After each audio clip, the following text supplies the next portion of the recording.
Hello friends, स्वागत है आप सभी का आरडी नर्सिंग कैरियर पॉइंट के ऑनलाइन यूट्यूब क्लासेज में। तो डियर फ्रेंड्स, हम यहाँ से एमसीआरई 2025 से रिलेटेड बहुत सारी क्लासेस कंडक्ट कर चुके हैं और उसके बाद में बहुत सारे यहाँ पर क्वेश्चन सेशन हुए हैं। तो आज हम एक नए टॉपिक के साथ डिस्कशन करने वाले हैं। टॉपिक का नाम आपके सामने लिखा होगा, दैट इज बीएलएस या फिर सीपीआर। डियर फ्रेंड्स, सबसे पहले समझना होगा सीपीआर या फिर बीएलएस। बीएलएस का फुल फॉर्म यहाँ पर पूछा जा सकता है, इसको हम बोलते हैं basic life support. Basic life support, clear है। और सीपीआर का फुल फॉर्म क्या होता है? तो सीपीआर का फुल फॉर्म होगा कार्डियो पल्मोनरी रिसेसिटेशन। ठीक है, ये हो गया सीपीआर का फुल फॉर्म और ये होता है बीएलएस। ये भी एग्जाम के अंदर पूछा जा सकता है। ठीक है, अब किसी पेशेंट के अंदर हम सीपीआर कब देते हैं? जब कोई पेशेंट है बेहोश हो गया या फिर अनरेस्पॉन्सिव है या फिर अनकॉन्शियस पेशेंट है। अब उसको यदि हम एक कोई भी इमरजेंसी केयर प्रोवाइड नहीं करवा पाते हैं, ठीक है ना, यानी कि जब तक मेडिकल जो हेल्प है वो नहीं आती है तब तक हम उस पेशेंट के जितने भी वाइटल ऑर्गन हैं उसको ऑक्सीजन प्रॉपर एडमिनिस्टर होती रही, प्रॉपर उनको ऑक्सीजन मिलती रही। हम कुछ ऐसी इमरजेंसी स्ट्रेटेजी अपनाने वाले हैं, उस पूरे प्रक्रम को ही हम क्या बोलते हैं? सीपीआर या फिर बीएलएस बोलते हैं। सिंपल लैंग्वेज में यदि मैं बताऊं ना, सीपीआर या फिर बीएलएस क्यों होते हैं, क्यों करते हैं? यानी कि कोई पेशेंट एक्सीडेंट हो गया या फिर कोई अनरेस्पॉन्सिव या अनकॉन्शियस पेशेंट है, तो जब वो प्रॉपर खुद रेस्पिरेशन नहीं ले पा रहा है इसकी वजह से, या फिर उसका हार्ट प्रॉपर काम करना बंद कर दिया, ठीक है ना, अब उसको इमरजेंसी मेडिकल केयर की रिक्वायरमेंट है लेकिन उस जगह पर अवेलेबल नहीं है, तो जब तक उसको मेडिकल हेल्प अराइज होती है, जब तक मेडिकल हेल्प उसको मिलती है, मेडिकल केयर अवेलेबल होती है, तब तक अपन वेट नहीं कर सकते। तो तब तक यानी कि इमरजेंसी सिचुएशन में मेडिकल हेल्प नहीं मिले तब तक उस पेशेंट को, उस व्यक्ति को हम अपनी तरीके से, अगर उसके सारे वाइटल ऑर्गन को ब्लड सप्लाई या फिर ऑक्सीजन प्रॉपर अवेलेबल करवाने की कोशिश करते हैं, तो उस पूरे प्रक्रम को ही हम क्या बोलते हैं? बीएलएस बोलते हैं या फिर सीपीआर बोलते हैं। ठीक है, इसका मतलब यहां से यदि हम डेफिनेशन की बात करें तो सीपीआर का मतलब क्या होगा? यानी कि to provide oxygen, to provide oxygen, है ना, ऑफ वाइटल ऑर्गन। जैसे वाइटल ऑर्गन की बात करें, ब्रेन और lungs, heart and kidney, and kidney. कब तक? Until medical services, emergency medical services arise. जब तक इमरजेंसी मेडिकल सर्विसेज आते हैं, अवेलेबल होती है ना, तब तक किसी भी अनकॉन्शियस पेशेंट को या अनरेस्पॉन्सिव पेशेंट की वाइटल ऑर्गन को ऑक्सीजन प्रोवाइड करवाना, और इन इंपोर्टेंट ऑर्गन के मैंने यहाँ पर नाम भी लिख रखे हैं। ठीक है, इसके लिए सबसे पहले हम पेशेंट को क्या करेंगे? असेस करेंगे, ठीक है ना। जैसे पेशेंट को असेस किया, वहां से दो रेस्पॉन्स आएंगे। जैसे अगर कोई पेशेंट इंजर्ड हो गया या फिर बेहोश है या फिर कोई ट्रॉमा हो गया, कहीं पर भी एक्सीडेंट वगैरह हो गया, तो सबसे पहले हमने क्या किया? असेस किया। जैसे ही असेस किया तो यहां से दो ऑप्शन आएंगे। एक तो पेशेंट क्या होगा? रेस्पॉन्सिव होगा। एक तो क्या होगा? रेस्पॉन्सिव होगा। और दूसरा पेशेंट अनकॉन्शियस है या फिर अनरेस्पॉन्सिव है, यानी कि रेस्पॉन्स नहीं कर रहा। तो इसका मतलब अगर रेस्पॉन्सिव है तो यहां से सीपीआर उसको देने की जरूरत नहीं होगी, उसको हमें एज ए जो भी रिक्वायरमेंट है उसके अनुसार केयर प्रोवाइड करवाएंगे। ठीक है, जैसे पेशेंट को अगर ब्लीडिंग होगी तो हम उसको कोई भी पट्टे वगैरह बांध के और फिर हम मेडिकल सर्विसेज की तरफ लेकर जाएंगे। या फिर यहाँ से जैसे फ्रैक्चर वगैरह हो गया तो कोई भी स्लिंग वगैरह लगाकर और उसके पार्ट को इमोबिलाइज करके हम हॉस्पिटल पहुंचाएंगे। या फिर अपन बात करें कि पेशेंट क्या है, रेस्पिरेशन में थोड़ा सा उसको दम घुट रहा है तो उसको रिलैक्स पोजीशन में लेटाकर और थोड़ा सा बोलेंगे कि आराम से लंबी सांस लो, हो गया। तो ये तो है जब पेशेंट रेस्पॉन्सिव कर रहा है। लेकिन अगर पेशेंट अनरेस्पॉन्सिव है ना, उससे पूछा कि हाउ आर यू, यहां से क्या पूछेंगे, how are you, what is your name, what is your name, आपका नाम क्या है, आप कैसे हो। अगर वो रेस्पॉन्स करेगा तो कोई सीपीआर की जरूरत नहीं। लेकिन यदि यहां से अगर वो रेस्पॉन्स नहीं कर रहा है तो अपने को क्या करना पड़ेगा, यहां पर सीपीआर करना पड़ेगा। क्लियर है। तो इसलिए अनरेस्पॉन्सिव पेशेंट को हम असेस करते हैं और कोई भी डाटा अवेलेबल नहीं हो पाता, वो इंडिपेंडेंट प्रॉपर रेस्पिरेशन वगैरह या फिर हार्ट रेट अगर नहीं मिल पाती है ना, तो वहां पर अपने को किसकी तरफ जाना पड़ेगा, सीपीआर की तरफ जाना पड़ेगा। अब सीपीआर के अंदर क्या होता है, यहां पर स्पेसिफिक एक स्ट्रेटेजी को फॉलो किया जाता है, ठीक है ना, जिसके अंदर यहां पर क्या होगा, देखो सीपीआर के अंदर क्या यूज करते हैं हम, CABD। क्लियर है, इस चीज को याद रखना, सीपीआर के अंदर हम CABD को यूज करते हैं। CABD का मतलब, सी का मतलब क्या होता है, सी का मतलब होता है यहां पर सर्कुलेशन, ठीक है। सी का मतलब क्या हो गया, सर्कुलेशन। ए का मतलब होता है एयरवे, ठीक है। और बी का मतलब होता है ब्रीथिंग, ठीक है। और यदि पेशेंट हॉस्पिटल के अंदर है तो हम उसको लास्ट में देंगे डिफिब्रिलेशन, क्या देंगे उसको, डिफिब्रिलेशन। तो ये CABD, ये पूरा परफॉर्मा फॉलो किया जाता है। तो यहां से CABD, सी का मतलब क्या है यहाँ पर, दैट इज सर्कुलेशन, यानी कि हम चेस्ट कंप्रेशन करेंगे ताकि सर्कुलेशन प्रॉपर हो, एयरवे को क्लीन करने की कोशिश करते हैं, जो रेस्पिरेटरी ट्रैक्ट है उसको ओपन करने की कोशिश करते हैं। और ब्रीथिंग का मतलब क्या हो गया, उसको हम आर्टिफिशियल रेस्पिरेशन देंगे। जैसे अगर हॉस्पिटल सर्विसेज नहीं पहुंच पा रही तो हम माउथ टू माउथ ब्रीथिंग भी दे सकते हैं। और डिफिब्रिलेशन का मतलब क्या हो गया, कंडक्शन सिस्टम प्रॉपर मेंटेन नहीं है तो हम करेंगे डिफिब्रिलेशन। अब यहां पर देखो, ये जो पूरा का पूरा CABD को फॉलो किया जाता है ना, तो उसके लिए है ना, हम एज के अकॉर्डिंग बहुत सारे पूरा जो प्रोसीजर है ना, उसका हम एक फ्लो चार्ट के थ्रू देखेंगे कि इन्फेंट के अंदर सीपीआर कैसे देंगे, या फिर एडल्ट के अंदर कैसे देंगे, और चाइल्ड के अंदर किस प्रकार से हम सीपीआर करते हैं। तो यहां से हमने कुछ कैटेगरी डिवाइड कर ली, दैट इज ये तो हो गए इधर मैनुअर, ठीक है।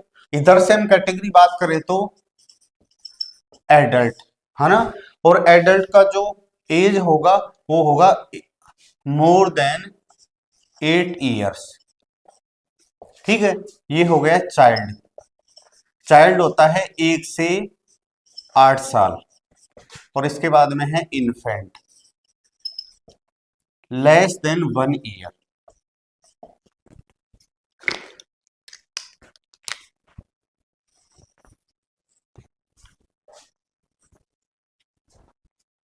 ठीक है। तो ये 3 कैटेगरी के अंदर हमने इसको क्या कर दिया, डिवाइड कर दिया है, ठीक है। सबसे फर्स्ट वन मैनुअर का मतलब क्या हो गया, कौन कौन से पैरामीटर हम यूज करते हैं। तो सबसे पहले यहां पर मैंने देखो पैरामीटर के अंदर मैंने आपको थोड़ी देर पहले बताया था क्या यूज करेंगे, CABD, ये पैरामीटर है। तो सबसे पहले आ गया सर्कुलेशन, ठीक है ना, यानी कि प्रॉपर बॉडी के अंदर ब्लड के सर्कुलेशन के लिए हम क्या क्या फॉलो करते हैं। अब यहां पर सबसे पहले देखेंगे चेक पल्स, चेक पल्स, है ना। पल्स को चेक करते हैं, कौन सी पल्स चेक करेंगे, लेकिन हमेशा याद रखना मोर देन 10 सेकंड हम पल्स को चेक करते हैं। इंपॉर्टेंट क्वेश्चन ये बन गया कि जब भी हम सीपीआर देंगे तो पल्स को कितना, मिनिमम 10 सेकंड तक चेक करेंगे, ठीक है। कौन सी पल्स को चेक करते हैं, एडल्ट के अंदर होगा कैरोटिड पल्स, ठीक है। यदि अपन बात करें चाइल्ड के अंदर तो यहां पर होगा फीमोरल, ठीक है। कौन सा होगा, फीमोरल। और बच्चों के अंदर हाथ पैरों के अंदर क्या होती है, यहां पर यदि अपन बात करें तो गर्दन के अंदर भी, ठीक है। और फीमोरल इस वाले एरिया के अंदर भी बहुत ज्यादा फैट होती है, इसलिए हम यहां पर करेंगे फर्स्ट प्रायोरिटी के अकॉर्डिंग तो क्या करेंगे, ब्रेकियल पल्स को चेक करते हैं, और यदि ये नहीं मिलती है ना तो हम फीमोरल के ऊपर जाएंगे, ठीक है ना। ये सेकंड प्रायोरिटी के ऊपर है और ये फर्स्ट प्रायोरिटी। तो इन्फेंट के अंदर ब्रेकियल या फीमोरल, चाइल्ड के अंदर कौन से फीमोरल, एडल्ट के अंदर कौन सी चेक करते हैं, दैट इज होगी कौन सी कैरोटिड पल्स, ठीक है। अब अपन देखते हैं यहाँ पर जो हम पल्स चेक करते हैं ना, तो कंप्रेशन मेथड कौन सा होगा। यहाँ से अब अपन देखेंगे, ये सर्कुलेशन के अंदर ही है, ठीक है। सबसे पहले तो क्या चेक किया, पल्स चेक किया। अब आता है कंप्रेशन मेथड, ठीक है ना। जो हम कंप्रेशन मेथड यूज करते हैं ना, कौन सा यूज करेंगे, तो यहां से आएगा टू हैंड, ठीक है ना। जो चेस्ट कंप्रेशन का मेथड होता है ना, जो हम चेस्ट कंप्रेशन करते हैं, टू हैंड होगा। इधर या तो टू हैंड हो सकता है या फिर वन हैंड हो सकता है, ठीक है। अगर बच्चा स्ट्रॉन्ग है तो टू हैंड यूज कर सकते हैं, अगर बच्चा थोड़ा सा एवरेज है वेट के अंदर तो वन हैंड यूज करेंगे। अगर इन्फेंट की बात करते हैं तो यहां पर बात करते हैं टू फिंगर या फिर टू थंब टेक्निक, है ना। कौन सी टेक्निक यूज करते हैं, टू फिंगर या फिर टू थंब टेक्निक यूज करेंगे। इसके बाद में अपन बात करते हैं प्लेसमेंट ऑफ हैंड्स, इसी के अंदर, किसके अंदर बात कर रहे हैं, सर्कुलेशन के अंदर ही। यहां से आ जाएगा प्लेसमेंट ऑफ हैंड्स, यानी कि हम हाथों को कहां रखेंगे, बिल्कुल क्लियर, बहुत इंपॉर्टेंट है। यहां से जब हम यहां से दोनों हाथों से दबाएंगे ना, तो चेस्ट को कहां पर अपने दोनों हाथ होना चाहिए, ये है lower half of sternum, clear है, कहां पर होगा, लोअर हाफ ऑफ स्टर्नम। और यदि अपन बोल सकते हैं कि just between the nipple line, और क्या बोल सकते हैं, just between the nipple line, clear है। यदि हम बात करें तो सेम होगा किसके अंदर, चाइल्ड के अंदर, वही कौन सा, लोअर हाफ ऑफ स्टर्नम, यानी कि स्टर्नम का लोअर टू थर्ड पार्ट, और निपल लाइन के जस्ट कहां पर होगा, बिटवीन होगा। यहां पर यदि अपन बात कर दें ना, तो निपल लाइन के थोड़ा सा क्या होता है, below, just below the nipple line. ये कंप्रेशन का जो साइट होता है ना, वो होता है कि प्लेसमेंट ऑफ हैंड्स हमें कहां रखेंगे। इसके बाद यदि अपन बात करें तो कंप्रेशन की डेप्थ कितनी होगी, बहुत इंपॉर्टेंट है। जो हम यहां से देखो, एक एक चीज को क्लियर कर रहा हूं, यहां से होगी कंप्रेशन डेप्थ, कितना गहरा होगा, ठीक है। यहां से होगा 2 इंच या फिर 5 सेंटीमीटर, ये क्वेश्चन आ सकता है। यहां पर यदि अपन बात करें वही सेम 2 इंच या फिर 5 सेंटीमीटर, और यहां पर होगा, मतलब एक बात समझना कि लगभग एडल्ट और चाइल्ड के अंदर लगभग सेम होता है, लेकिन बच्चे के अंदर थोड़ा सा ध्यान रखना पड़ेगा यहाँ पर कंपनसेट का। तो यहाँ पर जैसे वन हैंड यूज किया, यहाँ पर ओनली टू हैंड है, ठीक है ना, बाकी लगभग सेम है। यहाँ पर कौन सा कैरोटिड पल्स देख रहे हैं, यहाँ पर गर्दन में फीमोरल देख रहे हैं, तो यहाँ पर फीमोरल के अंदर, किसमें, बच्चे के अंदर, यहाँ पर फीमोरल देख रहे हैं। ब्रेकियल क्यों आ गया, क्योंकि बच्चों के अंदर यदि हम देखेंगे तो गर्दन के अंदर बहुत ज्यादा फैट होती है, इसलिए अपन असेस नहीं कर पाते, इसलिए हम क्या देखेंगे, ब्रेकियल देखेंगे यहाँ से एल्बो जॉइंट के अंदर, ठीक है ना। यहाँ पर तो बच्चों के अंदर, इन्फेंट के अंदर यहाँ पर कितना आएगा, 1.5 इंच आएगा, याद रखिएगा कितना आता है, 1.5 इंच आता है। 2 इंच किसके अंदर होता है, दैट इज चाइल्ड के अंदर कंप्रेशन की डेप्थ, और 2 इंच ही होगा किसके अंदर, अपन बोल सकते हैं एडल्ट के अंदर, ठीक है। यहाँ पर एक चीज और याद रखना कि अगर बच्चा कंपनसेट है ना, तो यहाँ पर 1 इंच भी ले सकते हैं, लेकिन डाउटेबल है, 1 इंच भी ले सकते हैं लेकिन डाउटेबल है। इसके बाद अपन बात करते हैं कंप्रेशन, जो अपन चेस्ट कंप्रेशन करते हैं उसकी रेट क्या होगी। तो नेक्स्ट वन है, ये सब सर्कुलेशन के अंदर ही चल रहे हैं, कंप्रेशन रेट, है ना। रेट का मतलब 1 मिनट में कितने time, how many type chest compression will done in during CPR, मतलब कितने मिनट, 1 मिनट में कितनी बार अपने को चेस्ट कंप्रेस करना पड़ेगा। तो तीनों के अंदर एक एवरेज यदि अपन देखेंगे, किसी भी व्यक्ति का जो हार्ट रेट होता है वो होता है 70 से 80 एडल्ट, और बच्चों के अंदर 120 से 140 होता है। तो हम एवरेज मानेंगे कि more than 100 beats per minute. Clear है? मोर देन, यहां पर भी more than 100 beats per minute होगा, और यहां पर भी more than 100 beats per minute होगा। तो ये याद रखिएगा। यहां पर हमने देखा सर्कुलेशन के अंदर पल्स को मिनिमम लगभग 10 सेकंड या उससे ज्यादा, यहां पर कैरोटिड पल्स कौन सी पल्स चेक करते हैं, यहां पर कैरोटिड पल्स को चेक करते हैं, यहाँ पर फीमोरल पल्स को साइट को चेक करते हैं, यहाँ पर पहला आएगा ब्रेकियल, उसके बाद में अगर ये नहीं मिल रही तो कौन सा होगा, फीमोरल। कंप्रेशन मेथड कौन सा, टू हैंड मेथड यूज करते हैं, दोनों हाथों से। यहाँ पर टू हैंड भी कर सकते हैं और वन हैंड भी कर सकते हैं, और यहाँ पर होता है टू फिंगर, या तो बिल्कुल निपल लाइन के बीच में है ना, just below the nipple line, कौन सा, टू फिंगर टेक्निक, या फिर टू थंब टेक्निक भी हम क्या करते हैं, यूज करते हैं। यहाँ पर यदि प्लेसमेंट ऑफ हैंड्स की बात करें कहां पर करेंगे, तो लोअर हाफ ऑफ स्टर्नम या फिर just between the nipple line, यहाँ पर भी बिल्कुल सेम है, और यहाँ पर just below the nipple line हो गया। कंप्रेशन डेप्थ की बात करें कितना होगा, 2 इंच, यहाँ पर 2 इंच भी हो सकता है, लेकिन अगर बच्चा अगर थोड़ा सा फिजिकली वीक है तो 1 इंच भी ले सकते हैं, और यहाँ पर कितना होगा, सॉरी यहाँ पर यदि अपन बात करें 1 इंच के समथिंग ले सकते हैं, लेकिन मेनली यहाँ पर इसके पैरेलल ही घूमेगा, है ना, इसलिए यहाँ पर डाउटेबल है ना, तभी मैं बोल रहा हूँ कि इसको आप फॉलो ही मत करो, ठीक है ना। यहाँ पर सीधा सीधा कितना होता है, छोटे बच्चों और बड़े एडल्ट के लिए चेस्ट कंप्रेशन होता है ना, वो यहाँ पर 2 इंच ही। फिर वही बोलोगे एक सर कंफ्यूज हो गए, क्वेश्चन एक गलत करवा दिया एग्जाम के अंदर, इसलिए आप 2 इंच को ही प्रेफर्ड करो, ठीक है, किसके लिए, चाइल्ड के लिए और एडल्ट के लिए। कंप्रेशन की जो अपन रेट देखेंगे तो वो कितना है, वो होगा 100 बीट्स पर मिनट सभी के लिए, मतलब चाहे छोटा हो और चाहे बड़ा हो, सभी के लिए। तो ये देखा हमने सर्कुलेशन के अंदर, है ना, सीपीआर से रिलेटेड कौन कौन से मैनुअर्स, कौन कौन से स्ट्रेटेजी को फॉलो करते हैं। अभी तो केवल एक ही हुआ है, अभी तो अपने को ब्रीथिंग देखना है, एयरवे को क्लीन करना है, किस तरीके से ओपन करेंगे, वो सारी चीजों को हम आपके साथ 1 बाय 1 डिस्कस करेंगे आप, ठीक है।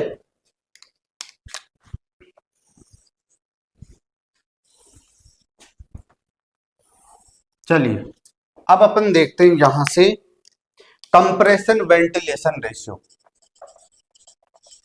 Compression and ventilation ratio.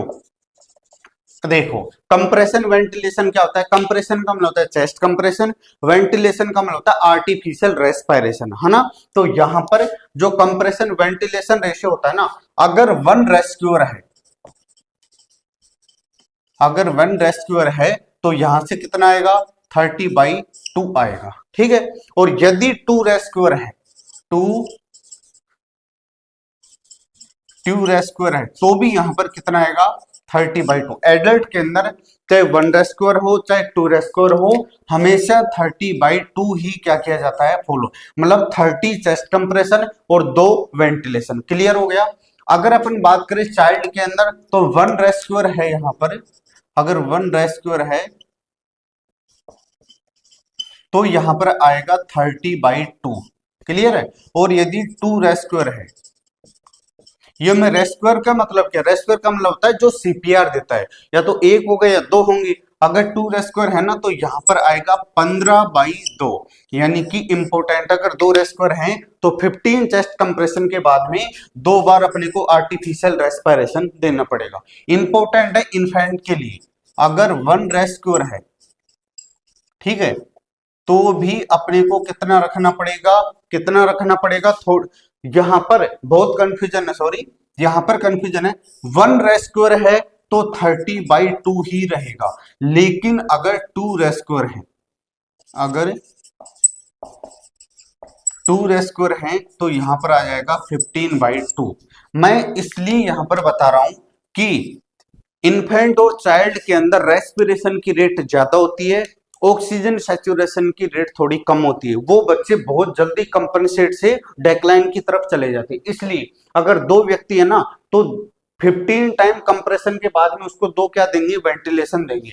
अगर अकेला है तो सभी जगह 30/2 है, लेकिन अगर दो है ना तो इन्फेंट और चाइल्ड के लिए क्या होगा, 15/2 का रेशियो होगा। ये याद करने का ट्रिक बता रहा हूं कि सभी के लिए 30/2 है, लेकिन अगर दो रेस्क्यूअर हुए ना तो इन्फेंट और चाइल्ड के लिए कितना होगा, 15/2 का रेशियो होता है। ठीक है, इसके बाद अपन देखते हैं, ये तो देखा अपने क्या, सर्कुलेशन। ठीक है, अब हम देखते हैं rescuer manure number 2, that is circulation complete हो गया। अब अपन बात करते हैं airway.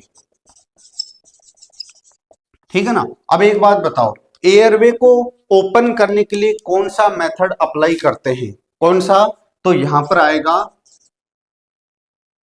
Head tilt, head tilt और चिन लिफ्ट मैनुअर। ठीक है ना, कौन सा यूज करते हैं, यानी कि एयरवे के अंदर जो सीपीआर के अंदर जो एयरवे को ओपन किया जाता है ना, उसके लिए कौन सा मैनुअर यूज करते हैं, that is head tilt chin lift manure use करेंगे। लेकिन कब, जब यहां से अगर व्यक्ति को कोई भी spinal cord injury, spinal cord injury plus में हेड इंजरी, हेड इंजरी या फिर वर्टिबल कॉलम का कोई भी, अगर कोई वर्टिबल कॉलम का फ्रैक्चर, अगर ये तीनों कंडीशन नहीं है तो हम ये क्या कर सकते हैं, अप्लाई कर सकते हैं। लेकिन अगर ये कंडीशन हुई किसी पेशेंट को, है ना, किसी को स्पाइनल कॉर्ड इंजरी हो गई या फिर नेक इंजरी हो गई या फिर हेड इंजरी है ना, या फिर वर्टिबल कॉलम रीढ़ की हड्डी का अगर फ्रैक्चर है ना, तो उस कंडीशन में यदि अपन ने हेड टिल्ट, हेड को टिल्ट करके चिन लिफ्ट किया तो रेस्पिरेटरी ट्रैक्ट ओपन हो जाएगी। लेकिन नॉर्मल जब ये कंडीशन नहीं होगी ना तो कर सकते हैं। इस कंडीशन के अंदर अपने को जॉ थ्रस्ट मैनुअर यूज करना पड़ेगा। कौन सा, जॉ थ्रस्ट मैनुअर यूज करना पड़ता है, इंपॉर्टेंट चीज है, याद रखिएगा। इसके बाद नंबर तीसरा मैनुअर आता है, उसको अपन देखो CA। इसके बाद कौन सा, ब्रीथिंग। कौन सा आ गया, ब्रीथिंग। ठीक है, और ब्रीथिंग अगर अपने को अवेलेबल नहीं हो पाती है कोई मशीन, तो यहां से कौन सी होगी, माउथ टू माउथ ब्रीथिंग। कौन सा होता है, माउथ टू माउथ ब्रीथिंग। और यदि अपन देखेंगे जो अपन 30 के बाद में दो ये ब्रीथिंग दे रहे हैं ना, है ना, वेंटिलेशन का मतलब भी ब्रीथिंग होता है। तो ये जो दो है ना, कितने टाइम में, यानी कि 2 ब्रीथ, जो अपन इसका यदि रेशियो देखेंगे, है ना, 2 ब्रीथ और पर ब्रीथ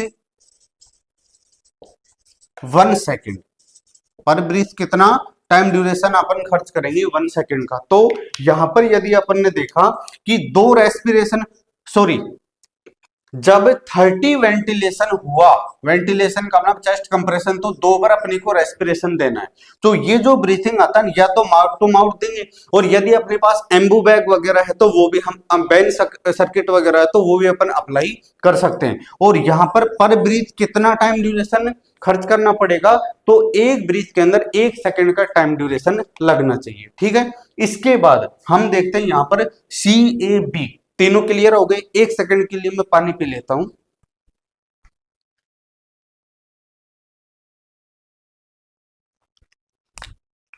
ठीक है, तो इसके बाद में अब यहां पर जो तीसरे नंबर का है CAB, और सबसे लास्ट में आता है क्या, डिफिब्रिलेशन। ठीक है, तो डिफिब्रिलेशन करने के लिए अपने को पैड अप्लाई करना पड़ेगा। नंबर 4 आता है डिफिब्रिलेशन। उसके लिए जो पैड अप्लाई करते हैं ना, तो कहां पर, जो राइट होता है ना, राइट जो पैड होता है वो कहां पर अप्लाई करते हैं, 3rd इंटरकोस्टल स्पेस। ठीक है ना, और जो लेफ्ट पैड होता है वो कहां पर अप्लाई करते हैं, 5th इंटरकोस्टल स्पेस। टोटल कितना, यदि अपन देखेंगे कि प्रेशर अप्लाई किया जाता है 25 पाउंड का, कितना, 25 पाउंड का डिफिब्रिलेशन के अंदर प्रेशर अप्लाई करते हैं। और 3rd intercostal right pad apply करेंगे, on 5th intercostal left pad apply करते हैं। ये हमने देखा CABD के अकॉर्डिंग CPR या फिर BLS। आई होप ये क्लास आपके लिए बहुत बेनिफिशियल होगी। बहुत जल्दी नई क्लास के साथ फिर से हाजिर होंगे, तब तक आप अपनी स्टडी को कंटिन्यू मेंटेन करिएगा। धन्यवाद।